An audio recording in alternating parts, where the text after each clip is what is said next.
Ladies and gentlemen, ATDF everything in that shelf presentation.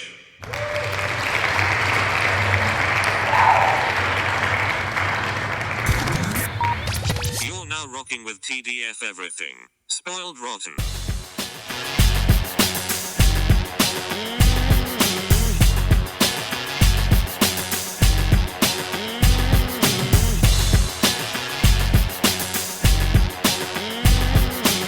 Spoiler alert. Welcome back, everybody. Hey. It's me, Daniel, And it's Ben on Spoiled Rotten. on that shelf. Boom. Well, Did it. we keep chugging along. We definitely did that intro. Yeah, we're good. We're good at that, man. Yeah. We're chugging along with our revisiting of classic superhero films. Mhm. Yeah, I can't believe we started in 78 and we're already in 2004 with I know Hellboy. it's fast. I mean, like when we purposely skip over the things that are going to be negative and all that kind of stuff, it's the things really go by. But the thing is, what I've noticed now is it's really interesting because we went from 78 with Superman, and then fast track to this, and the density of superhero film now is like within that early 2000s is fantastic. And you know, this is what like when we were, I guess, early 20s or teenagers or whatever it was, this is like when it really came. So this is like really starting to look cool to us and all that kind of stuff. We see where the foundation was, and then now it's like, okay, the Hollywood has run full force with the superhero movie stuff. Oh yeah, I guess. I mean, well, certainly comic book movies, like really leaning into that, because I feel like, I mean, we haven't even recorded it, but the next one is Constantine. I'm like, yeah, I guess they really like, there's like phases of these movies of like, all right, we'll do the classic stuff, Superman, Batman to begin with. Then there was kind of like, and then there's like the black superheroes with Spawn and Blade coming out around the same time. And now we've hit like kind of like the occult and like not quite like superhero, but obviously super powered and comic book with this kind of combo of Hellboy then Constantine coming out at the same time. So it is interesting that there is kind of like these shifts in what kind of superhero stories they want to, or comic book stories they want to tell. Yeah, and I think that's really, really cool that you point that out too, because yeah, you're absolutely right. When we started on the basis, the foundation, everything like that, that was the quintessential superheroes, like or the heroes or comic book characters, the most popular ones. Now we're branching off into lesser known intellectual properties and all that kind of stuff, and even doing, you know, one-off, like a lot of different really, really cool stuff here. And the occult aspect of this movie is something that's really, really cool to me, because prior to that, it was like science, particularly giving superhero powers and all that kind of stuff. And I think and this one's straight up like, no, this is otherworldly, like occult stuff. Yeah, there is no like machine that, I mean, there's a machine that gets Hellboy to Earth, but that's not what gives him his powers. Yeah, he's the demon, and those are his powers. So it's very, very nice to have like a very straightforward, like, okay, let's, because whenever I see occult stuff, I suspend a lot of the critical thinking aspect of my brain and just go for the ride, because a big part of the occult stuff to me is tied up in a lot of culture and a lot of like, you know, like for example, a lot of Russian culture in this one, for what's going on with Rasputin and all that kind of stuff. And of course it's fictionalized, but because it's, you know, when we talked about Hellboy, like the 2019 one, the last year one, there was stuff like Baba Yaga, and that's like, that is a real like story and all that kind of stuff. So it's I suspend that critical thinking part, because I'm like, I don't know what is real here and what is not, and how much of it is fiction. But it's nice to see these reimaginings of like, cool, this is what it looks like and all that kind of stuff. Yeah, I think obviously throughout this, I don't even really remember the 2019 one, but we did an episode on it, so people can look it up. But yeah, I think it's a real. I was hoping that watching this would make me be like, all right, what works about this movie for me that didn't work for me about the 2019 one? And I think it's just, I just like this Hellboy better. I like Ron Perlman as Hellboy, like just infinitely better. Like there's no It's not even close to me. I feel like, and I can't point to a specific thing he's doing. I Mhm. think maybe it's the element of like he's a lot more like John McClane, like Die Hard Mm. style. Like I'm really good at what I do, but I also don't want to be doing what I'm doing. Like, Right. whereas I felt like the 2019 out, like the David Harbour Hellboy was just kind of like an idiot. I was just like, Yeah. I don't know. Like, is he good? Like, he's certainly strong enough to take a beating, but Yeah. like, is he good at what he's doing? I don't know. Yeah, And like, it shows him struggling a lot. It shows him doing a lot of things. Here is he's just like, oh yeah, like even Abe being like, oh yeah, he prefers the lone tortured hero thing. Like that's just him. Like let him well, do like, his and thing. it reminds me of the first, like in Infinity War when they're kind of like, oh no, let him have his fun when Thanos is Yeah, in quotations getting beat up by Hulk. I immediately thought about Hellboy and Abe Sapien being like, nah, he likes this. Like, this is yeah. his thing. Like, and like, I don't know. It just kind of a lot of what I like in these comic book movies comes not obviously not everything, but I really like this movie in particular in terms of like, and I guess I like it because it wasn't a character that I grew up with or knew anything about before I saw the movie. And like I just was all in on this version of the character because I still don't really like love the comic books, and I know that Mm. the 2019 version is closer to the comic books. Yep. Um, but like this version, I was just like, no, I like this. This is a story about this obviously otherworldly person who Mhm. just wants to like fit in and have some version or what he thinks a version of normalcy is. Mhm. And that was more compelling to me than like Mhm. I'm trying to save the world. Like he does that. He Mhm. saves the world on a daily basis, but more it's like, yeah, I just want to like be with this woman I have a crush on, Liz, Mhm. and like hang out with my friends and like yeah, he like shaves like a teenager, he eats like a teenager basically. He's got like I Yeah. also like his relationship with his father in this more than Yeah, I like that 2019. relationship. Yeah. Um, to me, one of the things that this film does a lot more successfully is I think it makes the teenager and the infancy angle of this character, which is essential to him, from what I understand from this character and the discussions I've had with other Yeah. people that really like Hellboy, is that they really like the aspect that he's juvenile, but he's got basically what every kid wants, right? When you're a Hmm. kid, you want to be like the superhero. You think you're that. It's kind of like this dysmorphia kind of thing where you're like, I Right. feel like I'm Superman, but you're like a 4 foot kid, right? Here, it's I think the the decisions, like the juvenile aspect of this, is successfully done Yeah. without it making him look like an idiot, because that's what the David Harbour one is. It's like, oh, you just constantly are making dumb choices. Versus this one, he's just like, no, I get a lot of the teenagery things from it. He's like, no, I'm just trying to fit in. Like, I wish I could change like my face. I'm trying to That's fit a in. line I really like. Well, I mean I like that he plays it off like I wish I could change this, Yeah, aka like I'm always gonna look this good. Like yeah, obviously we know what he means, but it's just like he's doing that. But like I like what you're saying in terms of like yeah, he is this adolescent and like it I mhm. this time I really clocked how much the villain constantly refers to him as a child. Yes, Like it's never like, oh, we got to get how he's like, yo, the child will be there too. And it's like, I guess, yeah, he really is this kid. But I think what is more successful is instead of his bad decisions, like being there to like move the plot forward, like it was in the 2019, it's like it is exploring who he really is. Like yes, a lot of the times I think of him being childish is like he's spying on Liz or like mm, he's got tabs on her. He's like goes out when she's on the date with John Myers. Like he's there to like throw things at them and he's right, like complaining and like obviously it's a bit on the nose, but like that kid is way more like um adult about the situation yeah, yeah. than he is. But it's like, yeah, like he just wants to eat some cookies and like spy on the girl that he likes.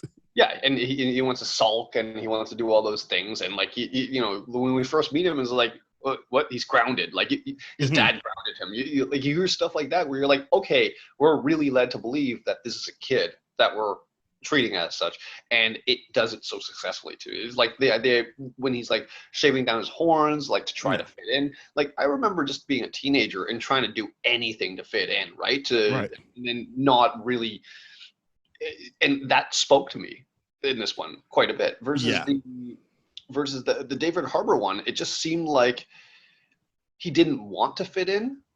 And Well, I don't know what the deal was with, yeah, because I complete transparency, I do not remember that movie. yeah, I there's remember very like little I don't time. remember what we said about it. I don't remember it.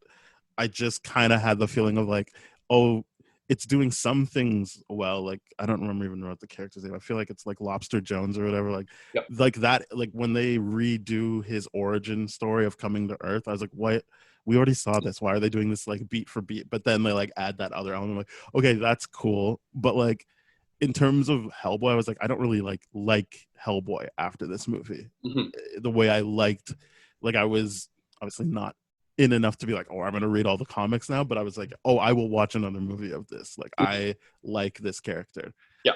Like Um, we understand why this got a sequel and why the 2019 one is not. There's no discussion of a sequel there, and of course that we have to talk about critical yeah. success, the box office success, and all that kind of stuff as reasons for why. But purely from a story writing, character exploration standpoint, this movie I find is much more successful in actually being. This is Hellboy. He's a flawed character, but you're gonna like him for these reasons, and that worked really well here. And I think Guillermo del Toro, he does a really good job of the visuals in this hold up. Like we keep talking about like Blade, that fight scene in Blade being like, oh, it's completely CGI, and then you start to question what's going. Like, yeah, we see the fight scenes here with all the monsters being completely CGI, and there's no, they are not completely CGI. They're not. Oh, okay. No. So No, explain that. a lot of Hellboy. Like I think this works exactly the way Blade 2 does. To be honest, I feel like Really? there's scenes where you're like, I'm talking about the CGI stuff. I'm like, oh, here are the CGI moments right now. Like it's very clear when it's like, okay, now it's a CGI Hellboy, Yes. but the Oh, it's very monsters, clear. the Yeah. monsters are practical. It's guys on stilts like walking and stuff like that. That's not that Oh. isn't CGI. No. Oh, very cool. All right. And Look, again, obviously they're not always real, but they are practical for a lot of it. yes. Well, that's why I was like the CGI here was like it's kind of seamless, and then it's inconsistent as well. And I didn't realize they used practical effects. Yeah, I would say when I first saw these movies, like, well, this movie and like rewatched a couple times, it felt more seamless than this time. But I wasn't too hung up on that. I was like, okay, yeah, great. This is where they cut to the CGI stuff. It is what it is. Like, what am I gonna do? I would rather that than like like a underwhelming fight. Yeah. Yeah. This movie's very successful in doing that kind of stuff. I think one of the things that bothered me about this is like I kind of wanted a little bit more of Liz. Like the backstory between Hellboy and Liz, which is Selma Blair in this one. Yeah. I think one of the things with Liz's character is that she just kind of gets dropped into the movie, and like from the promotional materials and everything like that, you would understand like all that kind of stuff. But there's less of a seamless introduction of Liz. It's just like, here's Liz, here's the role she plays, and all that kind of stuff. She's got her own story and all that kind of stuff too, and it's wonderful.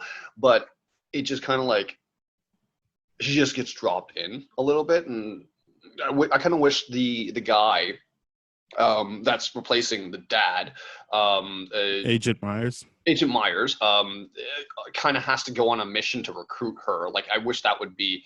I think that would be a little bit better. I don't know, but whatever. No, I mean, it would be nice for Selma Blair, I guess, to have scenes like that. But I think this movie, like we talked about last week with Spider-Man 2, is about Hellboy, and so everything is from his point of view. Right. So it wouldn't really make sense because, like, I feel like even the villains, you don't really spend a lot of time with them. No, you don't really like, and I don't like what I like about this movie, and I understand that it could be a downside for other people, is that this movie isn't really interested in like, why do these villains want to destroy the world? Why do they want to add? It's all just they brought Hellboy here because of their like stuff, and now we're following Hellboy and what he cares about. He cares about Liz, but again, he can't, like, because he's been separated for her, he doesn't have a lot to go off of other than she was working with them. He Mhm. fell in love with her. She's gone now. And purposefully, we'll never really know much about her because she's guarded. So she's not talking about what happened to her.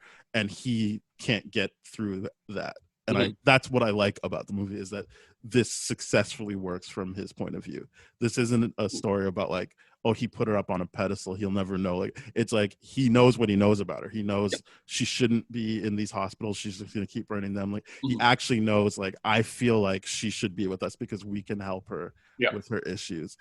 Yeah. So it's not like the Peter Parker, like, oh, I just like Mary Jane. I saw her act once and like thought she was That's an very, angel. very It good. is, I feel I know this person beyond what I see. Like, we've had conversations.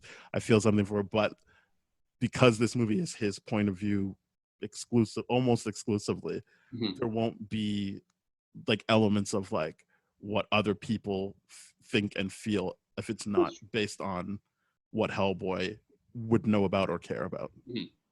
Mhm.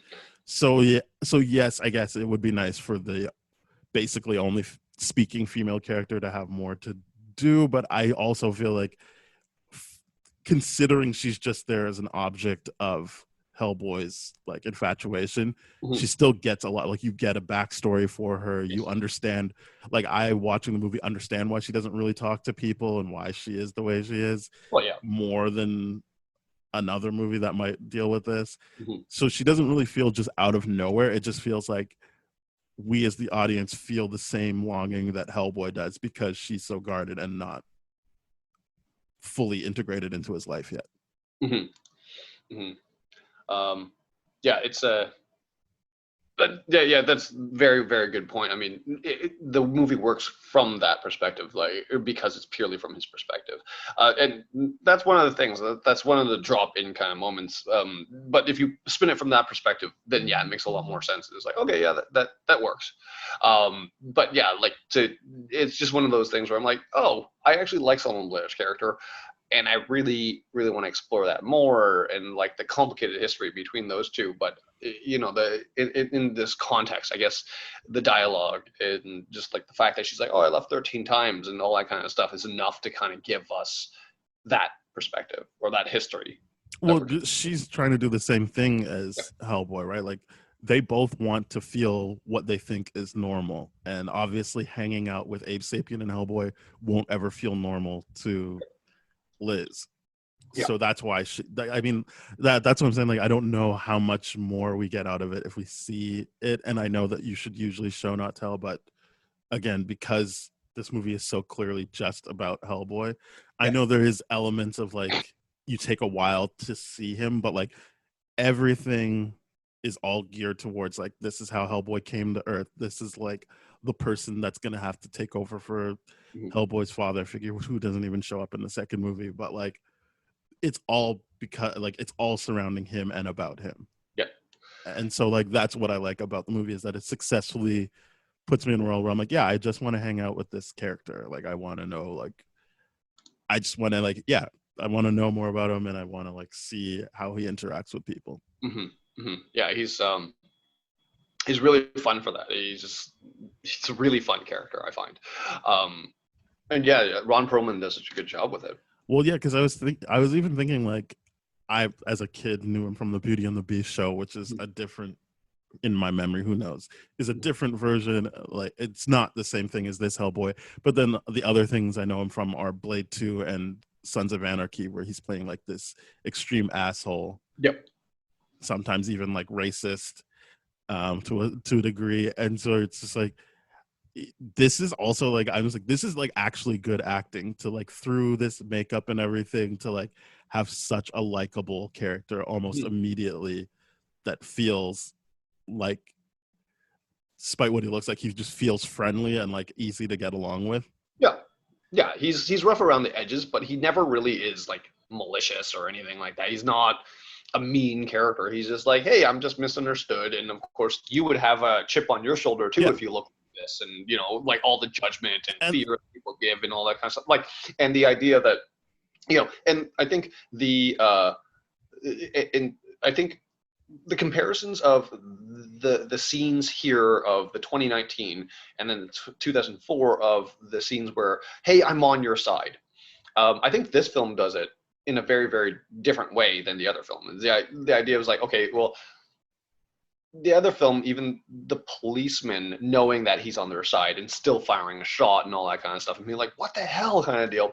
That was very, very well done. And I think a little bit better done than this. Because like that really displays like, okay, yeah, he's like, even when people are on his side, they're really afraid of him and like they're willing to take a shot based on their own thing and fall out of line. But here it's just like this one police officer in a reaction situation where it's like, I really doubt you're on our side kind of deal. It's like, but I think that's what I like about this movie is it's different. This is a legitimate, like, we are trying to cover up the existence of Hellboy. So that police officer doesn't need to think that Hellboy's on his side, because he should just be like, holy shit, a monster. Whereas in the other movie, it was unclear to me how much cover up they were doing. Yeah. It seemed more like it was just like, yeah, like we're the Bureau of whatever paranormal thing. Yeah. And I'm like, okay. But like this movie I like, and I don't know if that even follows into the second movie, but this movie I liked. I thought it was fun, like that you have that Jeffrey Tambor character. Unfortunately, it's him, but like the character is this great like comedic element of like the guy that like, even the fact that he goes on the mission with them, like you think like, oh, what a pencil pusher idiot that's like just like, but it's like, no, like this guy's also dedicated and his role is to play like the like antagonist on TV and be like, oh, okay, yeah, Hellboy, like there is no such thing, this is crazy talk. And like I like that. That's something better for me, that it's like this is actually something that like feels more realistic, like that there could be all of this going on. It's just money is put into covering this up for people, so that no one ever knows about it. Yeah, and I think I like the fact that this film does communicate that a lot better. That they're actively trying to be like, nah, we're trying to sweep everything under the rug. We're trying to even deny the existence of the Bureau of Paranormal Research and Defense. Like, yeah, because the people who work with Hellboy, like they're trying to fuck with Agent Myers at the beginning, like, oh, like don't do this, don't do that. But like they like him, like they hang out, and like it's clear because while he's working with them, he's like, oh yeah, and like they even with Agent Clay when he's just like, so yeah, this doesn't look like baby hair, right? And he's like, no, I'm thinking of doing it myself. Like they're friends. It's just, I mean, they're friendly at work, but like there is no, it's not in question whether or not he's on their side. Anyone who's working there knows he's on their side. It's just if he's out in public, no one would be like, oh. It's like, is that Hellboy the good guy? It's just like, no, there's like sightings of him and he would be just like Bigfoot to them, like, holy shit. And I really like how they did that. In the beginning, that's one thing I didn't really remember or recognize, is that when they had those the National Enquirers, like those kind of like news headlines and all those kind of things, to build into that Jeffrey Tambor scene where it's like, of course this is fake, like this is, come on, wake up guys, like let's be real here. Like it really adds that depth to it. It's like, yeah, we're coming from, these are the reports coming from these sources and all that kind of, so there's an active like, okay, yeah, we're covering this up. And then they're like, well, what does he say too? Something like, why are all pictures right, are they out of focus or something like that? And I'm just like, that's a funny thing, because it's just like, yeah, like all UFO things are, it's just like building into that whole thing. Is like, come on guys, like let's not be conspiracy theorists here. If there was really like like I like that, it was really fun. I despite the fact that it is Jeffrey Tambor doing it. Yeah, unfortunately, because I was a big fan of Jeffrey Tambor, like especially when I saw him in this, I was like, oh cool, okay, and then stuff came out about him, and I'm like, all right, well, that's that. Yep. But like I think yeah, it's, I get what you're saying about like there's that element of like that other movie where it's more, that movie, I think my memory of that is more him being like, all right, I could kill everyone, but I'm trying so hard to not be the destruction of the world or whatever. And so then he has to interact with people and like have those kinds of experiences. But for this movie, I feel like I think I said it when we were reviewing, I think it's episode 85, if people care, our 2019 Hellboy. But like, I feel like I did say like, I don't even remember what it was like in this 2004 one.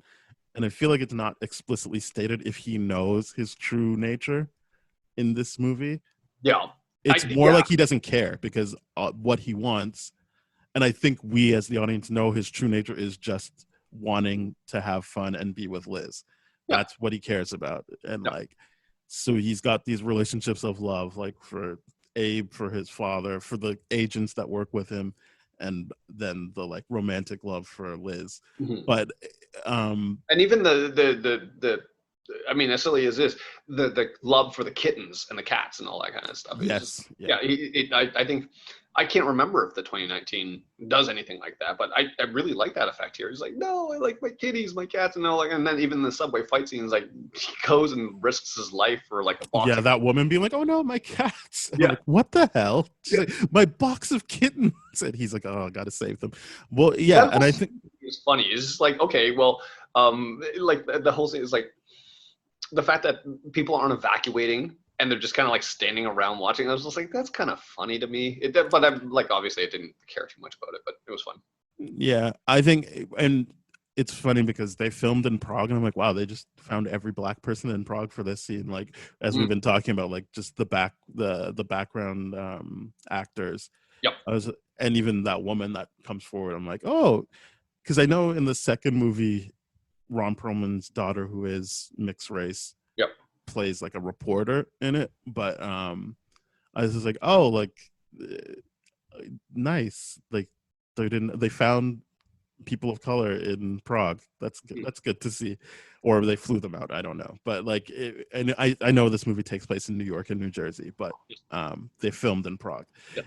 And so it's like, I mean, I gotta say, at least they weren't like, it wasn't a whitewashed city in this movie either. It does seem concentrated in that scene. But even at the beginning of the movie, one of the soldiers is black when they take the picture. I don't think he has any scene. He doesn't have any lines or any live action scenes, but in the picture, at least, he's there. But yeah, I think what I like about this movie is, and again, I understand this could be a drawback for other people, is that like it really is just like what you really are hoping for is that he is happy at the end, and less like, oh, hopefully he stops Carl Krokinen or whatever. Like at Rescue, it's got to just like, yeah, they're there, they're doing their thing. I really like that Carl character with the knives, and he like winds himself up and stuff. Yeah. Like, apparently in the comics, there's none of that. He's just a guy that wears a gas mask. Oh, really? Yeah, Okay. he's like, he's nothing. It's like nothing. I shouldn't say it's nothing. It's nothing like how he is represented in this movie. Yep. Okay, cool. So I like that addition, because that was, if it wasn't Hellboy, I was like, I also like this Carl character. I get he's a Nazi and a horrible person, but like, Guillermo del Toro like made up a completely different backstory for him. He was like this opera like singer during like whatever time right before the Holocaust, and like he was this blonde hair, blue-eyed, like really attractive person that got fucked up, and then like through the occult like comes back and becomes immortal, and is just like this really vindictive person that does horrible things to people. Which is, I think maybe the vindictive part is still his comic book counterpart, but everything else is different from that. Very cool. I really like the visuals of that character in general. Yes. I mean, every single thing that they did with it, I was just like, holy crap. Every time he's on screen, I cannot take my eyeballs away from him. And as a result, I feel like he has more screen time than the actual villain. Like, I mean, for me, it should have just been him, but I get that like it's better to have like this kind of historical character Rasputin there as well. Yeah. But yeah, like I don't feel like he does much. And again, I don't even care because I'm like, well, I'm here for the Hellboy stuff. Like, it doesn't really matter to me who the villain is. Yeah, the villain guy. It's, oh my god, it's, well, his visuals remind me a lot of like a video game that I like to play, which is Destiny 2. It reminds me of a hunter character in Destiny 2. So like very, very cool stuff. But like even the way he moves and everything like that, and just everything about that character is so cool. Like that autopsy scene where they're like, the eyelids are completely removed, and like the lips are complete. Oh my, holy shit. And it is said that he did that to himself. Well, he had those tests done to himself, right? Yes. Like, yeah. Okay. Yeah. I don't think so. But yeah, it was really, really just one of the coolest things. I mean, it was like watching him do anything was really, really cool.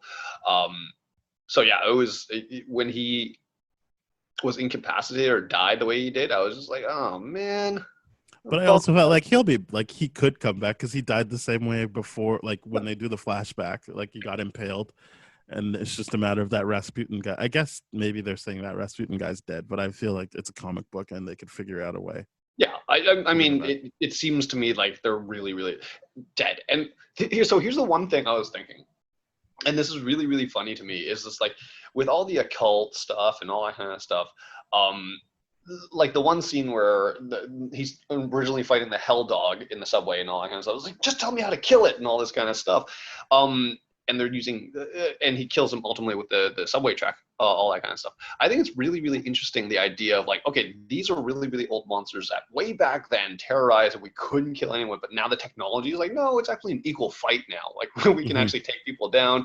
We don't know the weakness, but now we do. It's a very interesting thing. But then that spiritual side where it's like, okay, well, the one soul becomes two, and then they just kind of split into those, like the egg things. I'm like, this is really, really cool. It's just a very visual, and I like it a lot. I do like that at the end Liz has to basically burn the stockpile of eggs that they had. That was, I liked everything that the Samael character, well, I don't even know if you can call it a character, but like the monster, the Samael monster was really cool. And then I don't really know, like I don't remember I think her name's Ilsa, like his the woman who like brings him back to life with Carl. The woman. Yeah. She really doesn't have much to do in this movie. No, she really doesn't. It's unfortunate. Like, I'm not for killing off here, but it's like you could have killed her off like basically immediately, and she would have the same impact on this. Like basically, once she resurrects him, it would have been like. But like, I'm happy that woman got acting like a job and got to be in the movie. But I'm just like, what a waste. Like I would feel underwhelmed by that. Like the final product, like because who knows what she filmed? Like she might have been like, oh my goodness, yeah, this is great stuff, and then you see the movie and you're just like, oh, okay, yeah, maybe she had. That's what they kept. Yeah, it's like I shot a whole movie and you only used this. Yep, yes, we did, Jared Leto. Sorry. I mean, hopefully not, but like, yeah, I think. Of the villains, obviously, I'm like most drawn to the Carl character. Yes.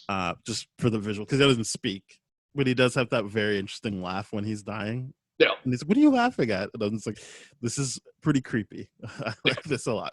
No, everything about that character is creepy, and it's like the idea, like when he got shot and the dust started coming out. I'm like, that's cool, man. Yeah. Like, cool. Love it. He's just like a ticking sandbag. Like, yeah.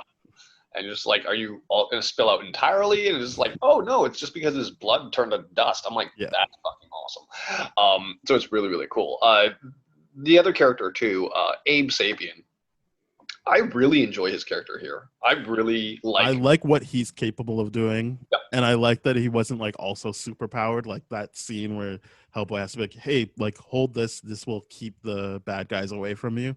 Yep. And it gets lost and it creates that tension. But then like the payoff is like, oh no, he will get fucked up. Like there is no like, he's not gonna like superpower his way out of this. Yeah, I really liked his character from the perspective. I was like, no, he's purely intellectual. He's not someone that can, manipulate water in a cool way. He's not an overpowered character, and I really like that about him. So like when he gets like in that scene, I want to talk about that scene because I think it's really, really cool that that underwater scene, because I wanted to talk about that and the visuals of that underwater scene compared to Aquaman and all that kind of stuff, right? Because in Aquaman, they made such a big deal about how do we get over this like hurdle, this like crazy hurdle, and I'm like, wait a minute, Guillermo del Toro did it pretty successfully.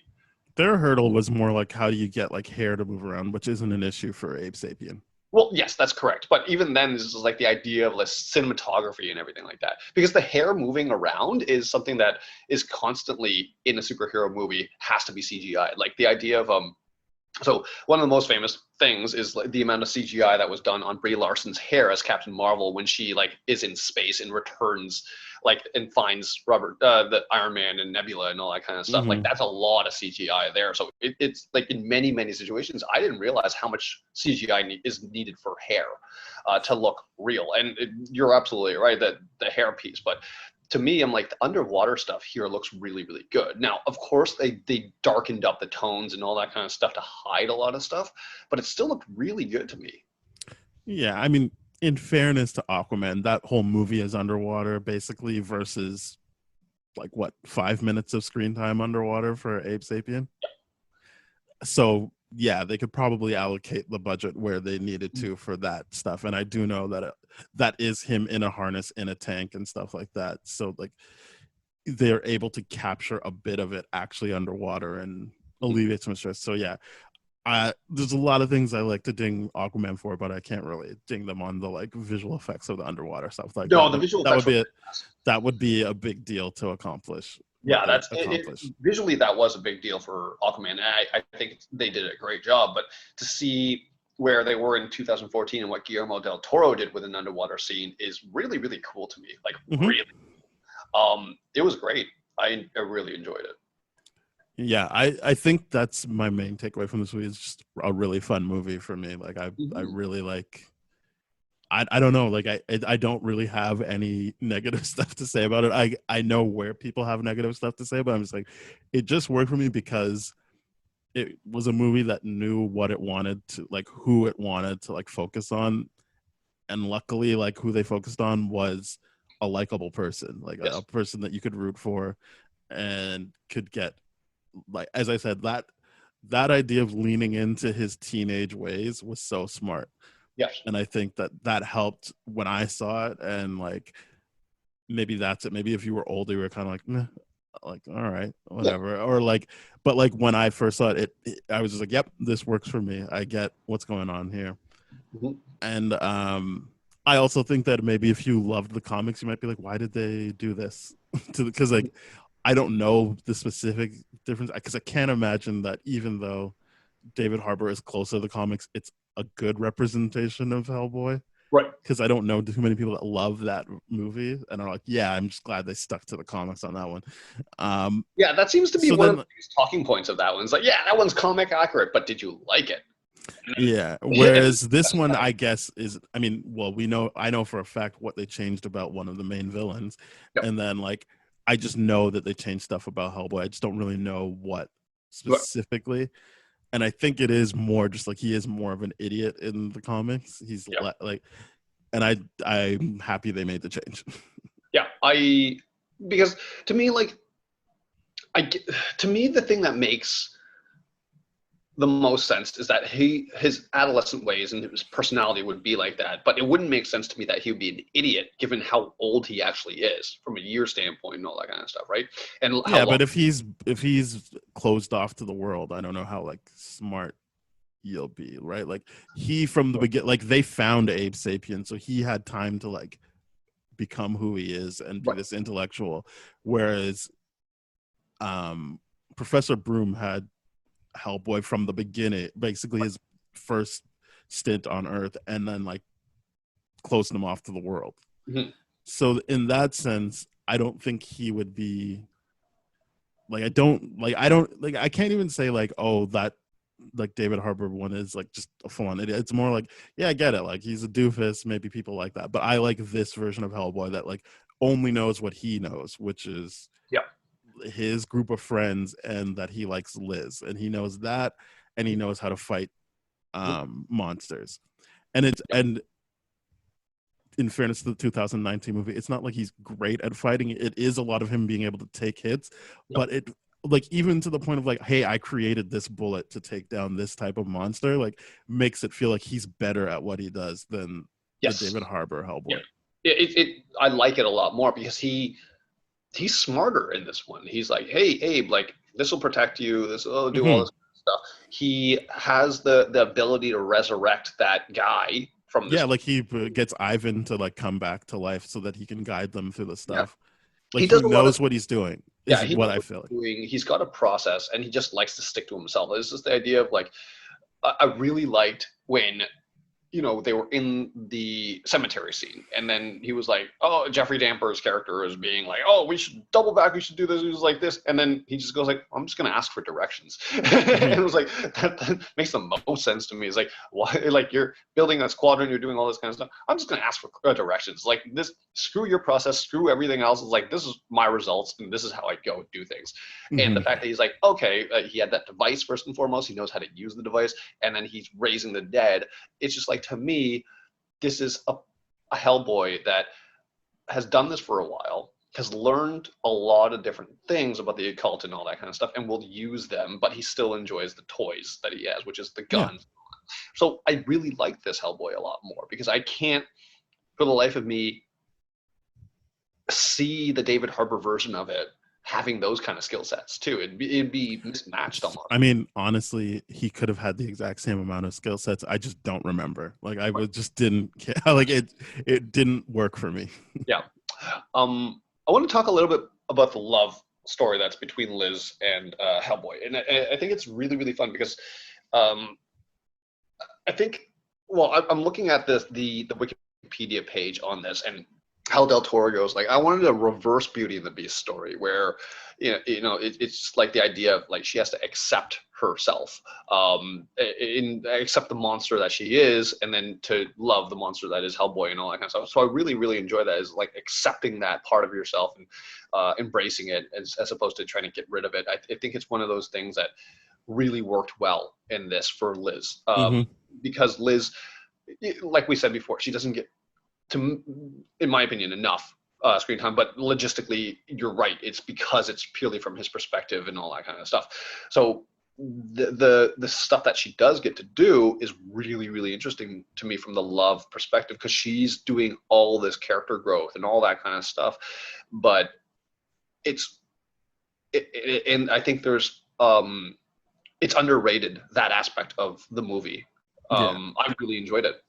And I like that she flirts with the idea of, like, oh, it would be normal if I was dating Agent Myers. Like, she, because like when he sees her for the first time, he's like gobsmacked, and I guess she's kind of like, oh, nice, like finally a human that likes me. And then they go on their date. I don't even know how that date goes, because they keep cutting back to Hellboy and what he wants to do. But I think, as Del Toro said, it's this element of, like, she thinks if she cuts Abe and Hellboy out of her life, then she won't have the issue she has with her own, like, powers and stuff. But it's, as I guess Hellboy said, like, being with them is what would help her, like, because she'll be around people that understand what she's going through. Yeah, I like the idea of, like, I forget I think Abe says it to her. Right, yes, he says the whole, like, when it comes down to it, us freaks are all we have, or whatever. Yeah, we've all we got is ourselves, is like the freaks and all that kind of stuff. So I really think that line of dialogue really did a lot for her character growth. And then, like, immediately in the next scene, it's like, yeah, I'm a freak, I'm a loser, let's go, kind of deal. Like, but like, we got our own little community. Instead, what did she call herself? Sparky. Yeah, she's like Sparky to Red, and he's like, oh my god, did Myers come up with that? Yeah, that was funny. The idea that she's like, she stops trying to be seen as a human, and she's like, no, okay, I'm gonna embrace the monster side of me. That is so cool. The idea of, like, even, in the psychiatric hospital, all that kind of stuff, you hear that voiceover interview with her. It's like, every time it happens, I black out and then I can't control things. And then here she, well, I mean, whether or not she blacks out is arguable, because she almost dies right away, right? So, but she doesn't black out, and she does all these things, and it's just the embracing of that thing was so cool, because she learned how to control her power, and I think that was a really, really cool thing. And she, like, I mean, yes, it is set up so that Hellboy saves her, but she's the one that, like, clears the table for him to be able to do the one thing that he can do. But, like, I like that it was like, it was because she accepted herself that she was like, yeah, it doesn't matter how many times you kill these Samael monsters, like, they're going to keep coming back. But her being able to go in there and torch the place is like, okay, now it's actually done. Right. Like, I did it. Yeah. That was a lot of fun, because it's like, even the strategy that they have, Hellboy just goes like, I guess we just got to kill them all at once, kind of deal. And I'm just like, it's a very, very easy, straightforward adolescent kind of thing. Yeah, it was really, really fun to me, this movie. Yeah, I think I get what you're saying. Again, I see the drawbacks of the movie, but I'm kind of like, it works for what this movie wants to get done. Yes. How much time she has, and as I said, like, it helps.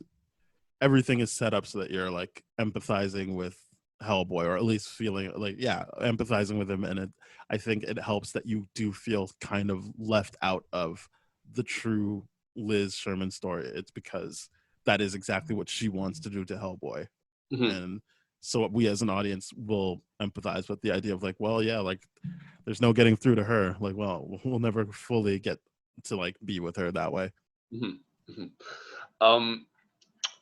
Obviously the central theme amongst this whole movie is the idea of choice, the idea of you're born here, this is what the prophecy says, or whatever, this is what people wanted you to do, this but ultimately it's up to the individual to make their choice. And I really, really like the Hellboy decision and all that kind of stuff. And when he says I made my choice and stuff. Yeah, I would say that doesn't work. That doesn't land as well for me in this as it did in the David Harbour one. The David Harbour one really was like, because I feel like the David Harbour one was really like, he knows ahead of time what needs to happen, what could happen, and then it really does feel like, okay, what's his choice going to be?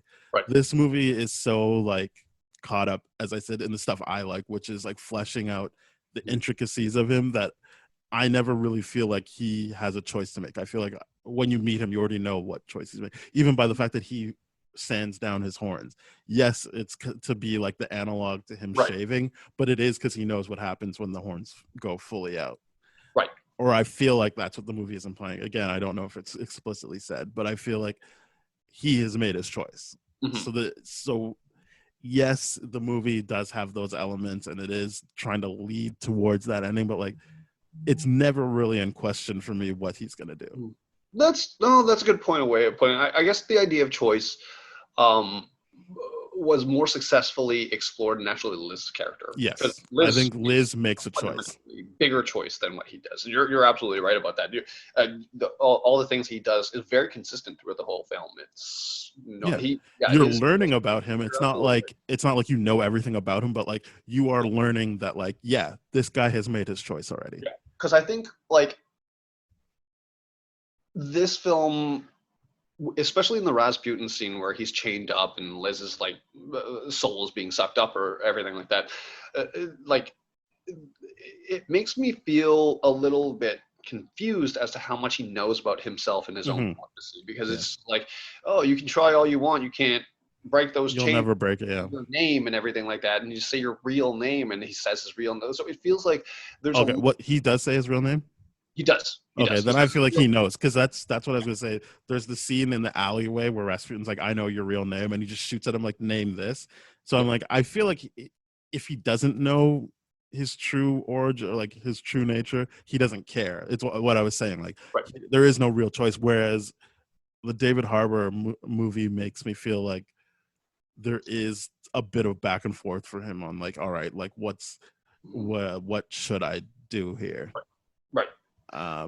And this one, it's like, as I said, like that Rasputin scene where he's like, oh, I know your true name, and he's like, fuck off, I name this, and he shoots at him. I'm like, he didn't even out for a bit be like, oh, like, does this guy like know who I really am? Like, oh, has my dad been lying to me? He's just like, no, fuck off, I don't need that in my life. Yeah, and that's where it was just like, through talking it here, it's just one of those things that kind of seems like, oh god, where are my words for this? The idea of choice here, you're absolutely, it's secretly low key. There's more successfully things done with Liv's character, despite the fact that she has so little screen time, and I think that there's a big testament to that. Well, I'd say she has not a lot of lines. I don't know if she has so little screen time. Like, she definitely has more screen time than Rasputin, right? And who is the main villain, right? And that's fine. Yeah, I mean, the Rasputin thing is just, it's so straightforward. It's one-dimensional. He's like, yeah, I want to destroy the world, and I'm like, all right, sure, great. Yeah. because the movie never really makes it feel, as I said, like it's never really set up to me like, and I'm saying this as a positive for the David Harbour one, like that one is like, okay, is he going to bring it? Like it really makes it seem like maybe if he did destroy the world, things would be better. Like like there is that element of like he could think that way, like, oh, maybe it is better if I just destroy everything and then Yeah, like start again. And like what I do remember from 2019 one is that choice is like, hey, there's a little bit more of an emphasis on that. It's like, hey, if I do destroy everything and rebuild, would it be better? Like, and yeah, and it's a very interesting thing. It's just like we're always as individuals criticizing and critiquing like everything that happens. But if we were to run the show, would things actually be better, or would it just be better for one person? mm-hmm. And that's usually the case, right? And I think the 2019 one does a better job of exploring that, despite what I remember from it or what I can't remember. Yeah, I think that's, I could be wrong. I feel like that's my memory of what works about that movie, is that there is an element of like, okay, I genuinely believe he has to make a choice here.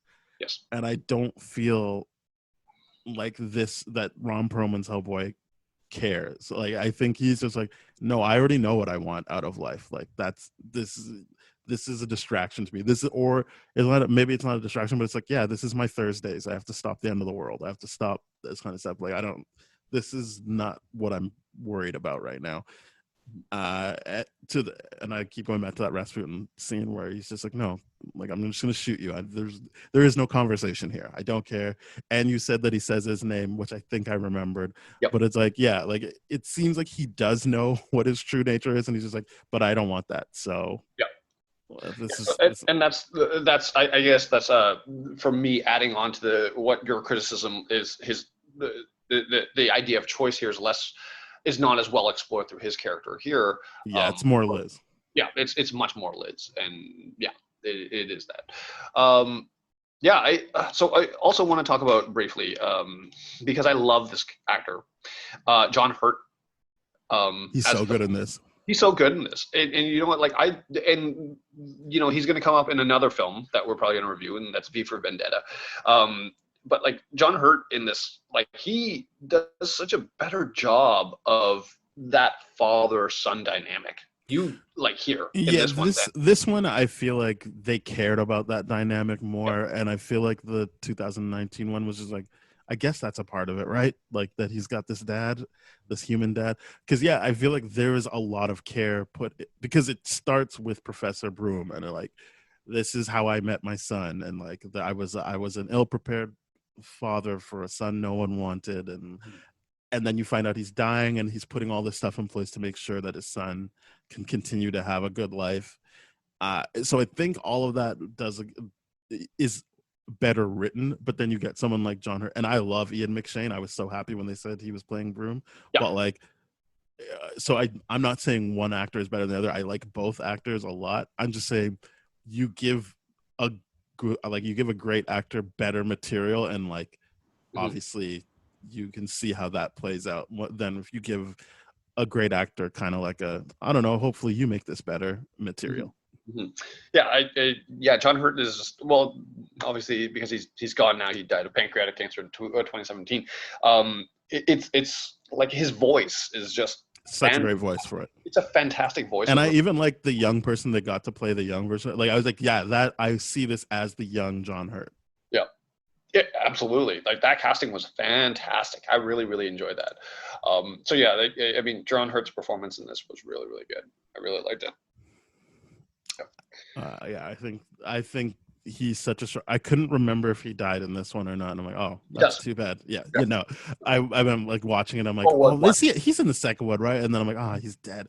He still might show up in the second one. I don't know, but like, I just remember like, fuck. And then that's another thing I want to talk about. How like, it's because Hellboy was out trying to follow Liz on her date that he couldn't be there to save his dad. Yeah, and I'm just like, and so like, there's this. They don't really lean into it, but there is that element of like guilt when he sees his dad dead, and it's just like, oh my goodness, like this, like. But again, that shows his priorities. Like the movie is never. We've already gone over it. The movie is never trying to be like, oh, like what does he choose? It's like, no, he chooses Liz. Like his pursuit of Liz and what that represents to him is what he's going after. But like, he sees how that has its like setbacks with you're not there to protect your dad, and like, because I think only Abe ever knows, and Myers knows that Professor Broom is dying. Yes. I don't think Hellboy ever gets to know that. Yeah. I don't think Hellboy ever does. So like, not that he would have been like, oh, this is fine. He was gonna die anyway, but it was like, but it just really hits him harder because he's like, holy shit, like. It hits him really, really hard. I just like that scene too, where like John Hurt, he's just like, "Yep, I'm already dying, and I'm ready." And he's just like, it was a cool way to go out for that character and for everything. It was like, it was really, really cool. Yeah, I also thought it was a stand-up act that David Hyde Pierce was the voice of Abe Sapien, but refused to be credited for it because it was like, no, Doug Jones did that. Like. But he's like, I mean, yes, but then you fast forward to 2019 and you got Ed Serkin being like, no, I just won't do it then. Yeah. Like, I just won't take the money. It's fine. Yeah. It's just like, yeah, I'm not going to do this. And then someone upstages. I'll gladly take the money. You don't have to put my name on the movie though. I'll gladly take the money though. Yeah. That's a funny thing here. It's not like and like, look what happens. It's not like people are like, oh, Doug Jones did that. And people have that. No, actually, it was everyone knows who did the voice this time. Yeah, it's with him saying, I'm taking, even though he takes his name off the movie, everyone knows who does it. Yeah. I thought that was an interesting thing. I'm like, out of respect, but you still did that. But yeah, I mean, it is what it is. I mean, I'm not going to, if I was in his position, I wouldn't turn out a paycheck. I'm not saying he shouldn't have taken the money. I'm just saying I'm not going to also like compliment him because I'm like, okay. Yep. I mean, he still did it. Like, you still technically erased this person's like, not performance, because the Abe Sapien and Doug Jones is such a physical performer that like you could never get rid of that element of him. But it is kind of like, I mean, you went from Doug Jones to David Hyde Pierce, who sounds like Doug Jones. So I don't really like, what was the point? Like, it's not like he sounds I don't know what Doug Jones sounds like. Well, he does the voice in the second movie, so you'll hear it. Oh, okay. But like, they don't sound that dissimilar. Like, yes, if you're listening for it, you could be like, oh, he sounds a bit different. But like, if you were just to play their voices back and forth, and you wouldn't be like, that one's definitely David Hyde Pierce. He's like, they basically sound the same. So it's like, okay, great, you didn't put your name on it, but like, that's not really how I'm gonna remember. I'm just gonna remember it that like you did it anyway, and good for you. But like, you also don't really get a sticker for that. Yeah, that's true. Yeah, and of course, Doug Jones, he's done a lot of other comic book stuff. Notably, Hellboy 2, where he's in, of course, Del Toro loves him. He uses him in Water, Crimson Peak. But of course, the other kind of roles, Tank Girl, and Silver Surfer in Fantastic Four 2. But that one made sense where they replaced his voice with Lawrence Fishburne. I'm like, okay, that's a different voice. Yes, that makes sense. That was like, oh. I mean, it still sucks for Doug Jones, but at least I can see a studio exec being like, well, we can get Lawrence Fishburne to do the voice, so that's what's happening. Yeah, like that. I didn't realize that Doug Jones's voice and David Hyde Pierce's voice were very similar. So that, because I'm just looking at the Wikipedia part where he's just like, oh yeah, I have to make that part. Like the physicality of his acting, like, is really, really, really good. I love the physicality of his acting. And he's on Star Trek Discovery. Yes, I've seen the first season of that, and he's good on that. But and he gets to use his voice. But yeah, I think he's a great actor, especially because he can do the physical stuff. But yeah, his voice is not that far off from David Hyde Pierce. So it's kind of like, I get it. He's a name at the time, I guess, because of Frasier. Sure. But like, okay. Yeah. It's like, sure. Yeah, it was a bit odd, but yeah. What were some of the things that you didn't like from this? I don't have anything. As I said, I just like this movie. It held up. Everything that I was looking forward to held up. And I even got a little bit more out of the father death scene this time, just because I'm like, oh yeah, like this would really hit him hard, because like for him, this is completely like, oh, this is my fault. Like, I could have been here to stop this. Yep. Yeah, that scene was Yeah, it's a very interesting scene from that perspective because you think they'd play into that guilt thing a little bit, but they don't, and I guess they don't No, they have don't. enough time to explore it in the rest of the movie, anyways. So it's just kind of like it's a bit odd. It's a speed bump. I would say, yeah, that's something they probably could have done better. But Yeah, but even then, it's just like, realistically, I still enjoyed it. Everything that I enjoyed the first time. yeah, and like it's. I think whether or not he feels guilt about, oh, I could have been here and all that kind of stuff, whether or not that was necessary to explore, is just like, no, he's still really hurt by the fact that his dad died. Like that, it was effective enough to do that. Mhm. So, yeah, in that scene where he actually sees and holds his dad, like that was very, very emotional. Yeah. Very emotional. Like I honestly, like I do not remember this movie at all. And I'm glad we reviewed it because this movie has a much higher standing in my mind now than when I originally like whatever. And the reason why because like as I keep saying before, I just don't know a lot about the character of Hellboy. I've never really read the comic books and all that kind of stuff. And but so revisiting this property it was a blast to do. It's a lot of fun for sure. I was really happy that it held up. I was like, man, what if this is like a Spider-Man 2 thing where I'm like, oh, okay. Yeah, the original Raimi Spider-Man franchise just doesn't hold up to me anymore. It just really doesn't because I'm like, oh yeah, it feels like a 1960s film.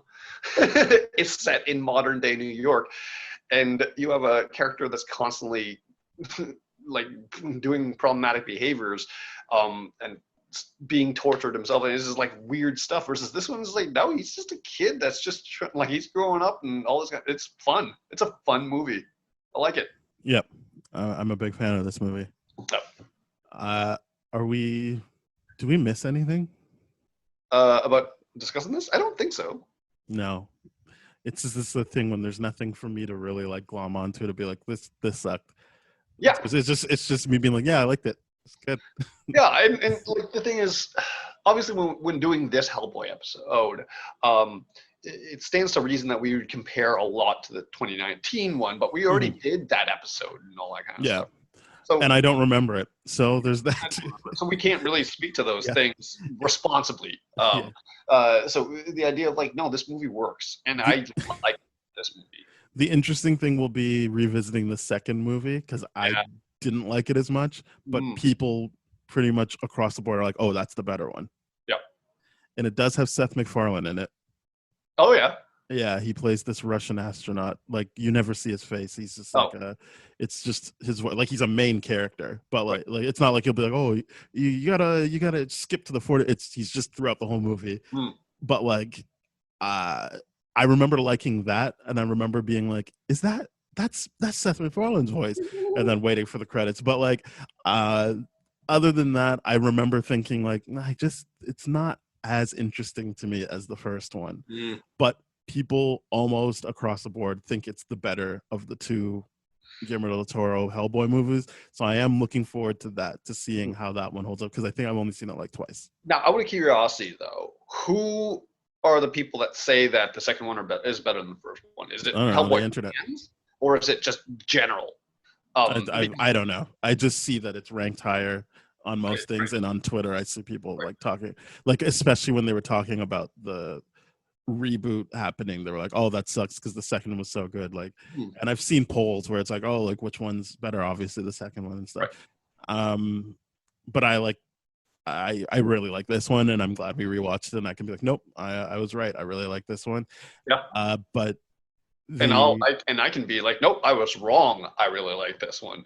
Like the Hellboy character and the property can, like, it can grow on me and really be something that I really, really enjoy and all that kind of stuff. Yeah, I think this one shifted focus, like didn't shift. I mean, it shifted focus from the comics, because this was like, no, like I feel like the 2019 movie was so like excited about the like lore and the stuff that like is happening in that universe that I was just like, oh, what I liked about the first movie was Hellboy, like just him and like the people around him, yes, but like I didn't really care about, like, as I said, I don't really care what the villain is trying to do. Like I couldn't tell you really like what is going on there other than they've got a book, they say some spells, and then like they want to bring the end of the world. Yeah, But, and, like, I and don't really know like what they're doing. I just care about Hellboy, the actual character, yes, yes. and the David Harbour movie isn't as concerned with Hellboy the character so much as his whole universe. Mhm. And this is one of those things that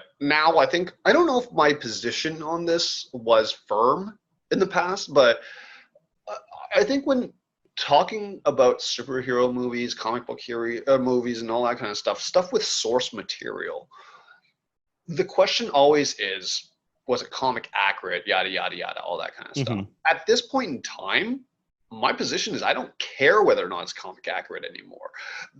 I mean, aside from Yeah, me like too. glaringly huge things like Batman obviously killing in Batman versus Superman, all that kind of stuff is which fundamentally changes the character. It's It but does, like but also that movie had like as much as I can be like, oh, they did this, he would never do this. yep, My big thing was like, you just made Batman look like an idiot, and that's yep, where the movie. And in addition to that, that's what I didn't like about Batman's characterization more than I didn't like that he yep, killed. It was yep. more just like, what? Like he thinks Superman is the villain, and like he's just gonna stick with that. Yeah, Like he just looks no like a other information will stop him from thinking that. yep, He's gonna nope, gotta kill him. And yep, like everyone's like, no, don't do it. And he's like, nope, gonna kill him, gotta yep, do it. And I'm like, okay, well then he's an idiot, and like yep, I don't care about this Batman yes. or the fact that they brought in like we're gonna do the Dark Knight Returns right away. That's the Mhm. first Batman story we're gonna tell. I'm like, so you've hit the ceiling of Yep, Batman and Superman. It's never gonna be as interesting as the time they turn against each other and actually try to fight each other. yes. What are you gonna do after that? And then you kill Superman right away. I'm like, all right, well, Yeah, we've done it. This is it. These are the stories, and yeah. we did it on the first try. Yeah, what I'm basically getting at here is like I've been thinking about this a lot too, is the idea of like I said, I don't think I care that much about things being comic accurate to every single degree as long as it's faithful and true to the characters that are there. The Mhm. reason being is because when people are like, "Oh, they should have done this way, they should have done this way, they should have done this way," I'm like, "But dude, it's already been done. So Mhm. why would someone not do something slightly different or their take on it? And are we not considering that? Like the idea of like people complaining about a lot of this that shouldn't have been like this. It should be like, I'm like, okay, yeah, I get it. You're upset, but you still have that original property. You Mhm. still have that. Why is it like it doesn't ruin that? It doesn't do anything I'm a different. big believer in it doesn't matter like if they do Yes. remakes or whatever. Like I can if you're telling me this is going to replace in perpetuity, like my Batman '89 Blu-ray and DVD are going to suddenly switch to only Batman versus Superman, then yeah, I'll be upset. But Mhm. that's not the case. I can still or with Yep. the Ghostbusters stuff, like I Mhm. can still watch the Dan Aykroyd Bill Murray one. Like it Yep. doesn't matter that they did a Kristen Wiig and Melissa McCarthy one Yep. because It doesn't that change. exists outside of the stuff that people say they love and is genius and is Mhm. nothing like the the female one, Yeah. which I Yeah. don't necessarily agree with, but Yep. it is what it is. I think that like it, it's just it's a weird thing, but you're right. Like I think the MCU proved that to me is that like Yes. for the most part, like they're doing different versions of these characters, Yes. MCU is a fantastic example for that because but like a they lot of things they're not you comic. but I feel like you understand that like this is their take on the character. It's not like they're like, oh, sorry, we missed that aspect, or ooh, it's like, no, this is our Tony Stark. This is Yes. so like if you don't like it, fair enough. But this Yeah. is who, and this is our Steve Rogers. This is our Natasha Romanoff. Like this is what we're doing with these characters, Mhm. and like over 23 movies, you can see how that all plays out for everyone. Mhm. So, yeah, so when people, yeah, the comic accurate thing, not a thing that matters to me as much anymore. And this movie being not comic accurate, according to the fan base, to me does not matter. Yeah, I feel like they got close enough. Yeah. And again, I own this was my introduction to Hellboy. I didn't read Yes. anything about him. I didn't know anything about him. Yeah. I just one day when I worked at Canadian Tire, like I looked at the newspaper when I was closing and I was like, oh, this movie's playing right now. I'll just go watch that. Yeah. And I was like, this was fucking amazing. Like Yeah. I'm so happy I did this. Yeah, I remember watching this movie in the theater because someone else suggested it. I'm like, yeah, I guess there's nothing better around this period of time. Could look fun, all this kind of stuff. And I didn't really love it that much in the beginning. Mhm. It definitely is something that I'm like, yep, nope, I'm into it now. It's great. It's fun. Yeah, and as I said, we're kind of in the same position for Yep. Hellboy too, where I'm just like, I don't know what I'm gonna think. Like, Well, I don't even remember that movie at all. So I'm just like, it's a I real. feel like the second movie, maybe what I didn't respond well to is that, and we're going to talk about it, not next week, but we are going to talk about it Yeah. eventually, is that it is more focused on the villains. Like, I Mhm. remember, like, the villains are more connected, especially, I think, to Abe Sapien, and, like, it's more integrated. So, like, it's like, maybe I just was like, oh, there's less time with Hellboy. And you got the new Seth MacFarlane character as well. Yep. So, like, it's just less time to, like, hang out with Hellboy. Right. And maybe now that like we're rewatching these movies and we've seen a bunch of stuff now, Mhm. I can look at it and appreciate it for what it is instead of trying to be like, well, it wasn't what I wanted it to be. Right. Right. Yeah. Yeah. Absolutely. Very cool. All right, let's rate this thing. All right, I'm gonna give it a 9. Yeah, this is an 8.5 to me. Love it. Excellent. Yep. Excellent. I'm glad it got over an 8 for you. Yeah. But I yeah, was really surprised it got over an 8 for me. To me, like I was going into this movie being like, oh, I didn't like it the first time. What's gonna happen? Yeah. I feel like I don't want to just shit all over it, but I'm like, I'm glad we did this because this is a cool movie. It's fun. yeah, it's really cool. I'm glad they exist. Yep. As we said, that the David Harbour movie does not erase my No. enjoyment of this. It doesn't Correct.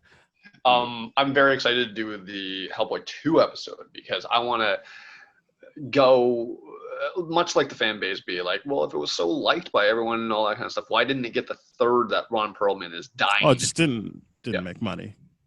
Well, yeah, it's just, yeah, that's a big. Well, Yeah. what I mean by that is it didn't make money, so why did instead of a third, why was a reboot decided? You know what I mean? It's just like, well, people are, because then you can be like, well, now we're doing it comic accurate. oh, Um, and that was the complaint of the first go around, I guess. I'm just saying, like, enough time had passed in between 2008 and 2019 that they could be like, all right, we're doing it again, and this time it's closer to the comics. It's gonna have these characters. Like, I can see people being like, okay, I'll go watch this. And also, all the people who probably didn't pay to go see the second one Mhm. are like, there's a new group of people they could market it to. Yeah, and I guess the way for the justification for the reboot was the idea of like this film had to go through a lot of barriers. It was also cheaper to make, wasn't it? It was. The budget for this, I think, was 66 million. The box office did 99. Well, you're talking about the Guillermo del Toro one, or Yeah, this current one, 2004. I don't know. Yeah, I'm talking about the David Harbour one. I feel like was just made cheaper. Let's take a look. And maybe not cheaper than the 2004 one, but cheaper than the other comic book stuff that's being put out in the same time. Yeah, yes. So the budget for the David Harbour one's 50 million. Right. So Which yeah, probably is cheaper than what the. Wait, you said the first one was 60 million? The first one, 2004, 66 million according to. Okay, and so then you do inflation and stuff, even though it already is higher than the 50 that this one is, and then yeah, like this one's nowhere close to budget of the 2004 one. Yep. So yeah. But I guess because, like I said, this Hellboy had to do a lot of jumping through hoops because there was a lot of hatred at Hollywood against these kind of movies back then, right? They really, really didn't want these kind of things coming out, and Del Toro, he did such a good job with this that it really did help expand and blow up that world. And I guess when Iron Man 1 comes in the MCU and they're like, oh, we're building a bigger world with all these connected things, now Hollywood just kind of signed on right away and just kind of pushed and went crazy with it. We didn't say this earlier, but it is important to note that the studio really wanted Vin Diesel or The Rock for Hellboy. Oh, really? And then when Guillermo pushed back on Vin Diesel, they're like, fine, he can be Abe Sapien. Obviously that didn't happen, but it's like they really wanted Vin Diesel to be a part of it. I get that because that was kind of like his wheelhouse with the like Pitch Black movies and like the Riddick stuff. I could see them being like, oh yeah, it's that dark some kind of otherworldly stuff. He knows that shit. Put him in it, but I'm glad they stuck to their guns and got Ron Perlman. Yeah. And I think they said that Guillermo del Toro showed them early stuff of Ron Perlman in Blade 2 to be like, no, he can do this. Like he's got the charisma to do this. And they're like, all right, sure, whatever. But I do feel like that also goes to them probably, funnily enough, even though they were just going for bigger names or like bigger guys, that probably would have played into the more comic accurate version of him, of the like just more the battering ram type guy and less the personality. Yeah. If you're doing Vin Diesel and The Rock, because I don't think The Rock back then was doing like nuanced performances. And I'm not saying he wasn't capable. I'm saying they weren't hiring him for that. Yeah, he fit a very specific thing that Hollywood wanted at the time. Yeah. And he did that, and I'm glad that The Rock was able to break out of that typecast kind of position that they wanted. Like basically the muscle guy, kind of like whatever, but so I'm glad they really, really did change that up. I'm just looking at right now what the acting profiles between Perlman and Vin Diesel at the time, because to me, when these casting things always come up, the studio wanted this, and like this director wanted this. I always think about, okay, well, if the studio is so insistent, is it primarily because of well, to me, it's all about a money thing, right? No, like, it's Fast and Furious money, and no, what I mean, but like Vin Diesel more recognizable than Perlman because of Fast and Furious. He was, yeah. So they were like, okay, well, if you're gonna do this, then do it with Diesel, because that way we can at least make more money. Because would have had Fast and Furious, Triple X, and like Riddick movies by that point. Yeah. So he had a lot. So I mean, I don't think a lot of people would be like, oh yeah, he was an Iron Giant. You know what I mean? But he did do some stuff around then, and he was becoming a big star with 100% Triple X, the Riddick stuff, and all Fast and Furious was definitely there. He was becoming a star around that point in time, and it makes sense why they would want him. Oh shit, he was in Saving Private Ryan too. Yep. Diesel. Great in it. Yep. I get the push for Vin Diesel. The Rock seems more like we just need a look. Yes. Because they're thinking of like Scorpion King type stuff. Right. But I'm like this, as the David Harbour movie proved, like for me, Hellboy doesn't work without Ron Perlman. Yep. He brings something to it, and again, it's not even like I can point to other performances like this. Like I feel like he's genuinely different as Hellboy as he is in like Blade 2 and Sons of Anarchy, of the other two things that I've spent time with and have seen. Yes. He works as Hellboy. He does. There's something, and you're absolutely right. And this is something, it would require me to do something that I don't think I'm willing to do, which is rewatch the 2019 version and do a side-by-side comparison between Harbour's performance and Ron Perlman's performance.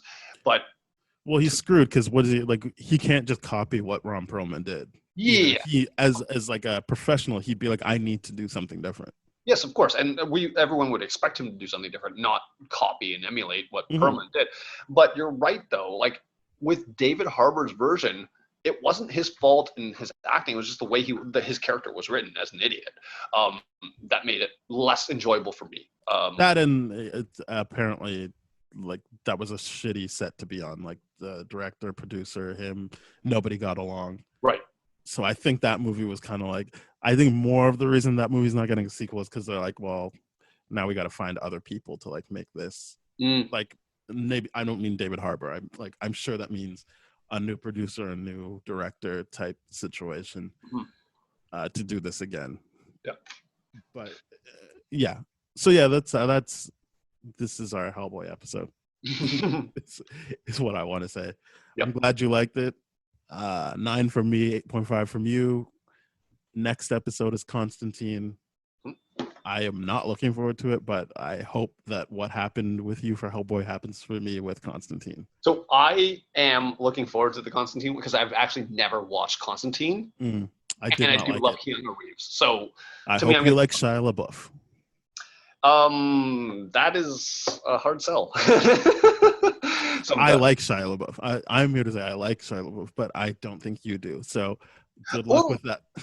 I mean, to be honest, I don't. His acting performances, I've seen more stuff from him lately that has been more interesting. So the Tom, Oh, like his last two movie. Oh, that movie, the the Moonshine movie, to me was like, oh, okay. I started seeing him in a very different light, and I think primarily, and this my fault for looking at not taking Shia LaBeouf too seriously was because the first thing that I really saw him in, and the thing that I guess a lot of people saw him in, was Transformers, and I'm like, no, no, you're forgetting about Even Stevens and Holes, baby. yeah, well, I didn't That see, guy was a star before Transformers. yeah, Um, and well, I then definitely I didn't. don't.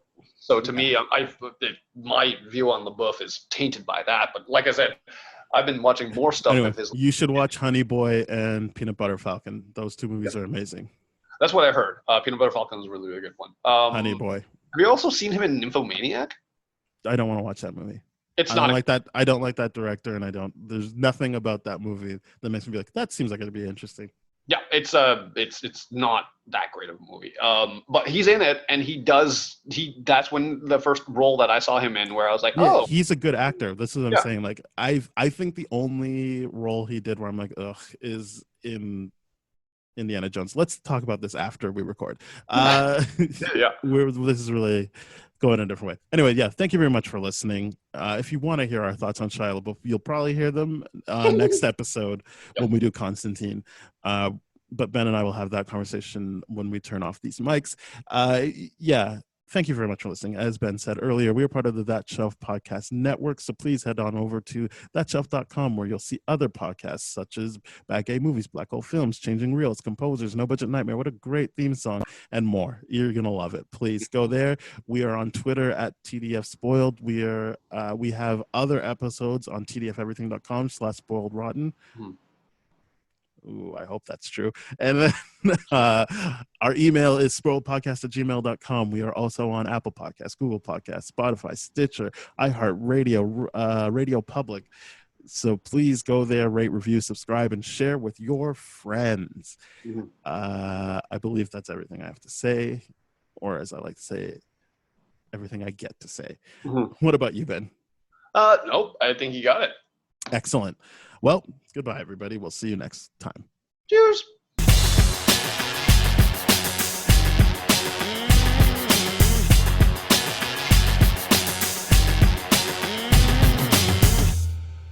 This has been a TDF Everything production, brah.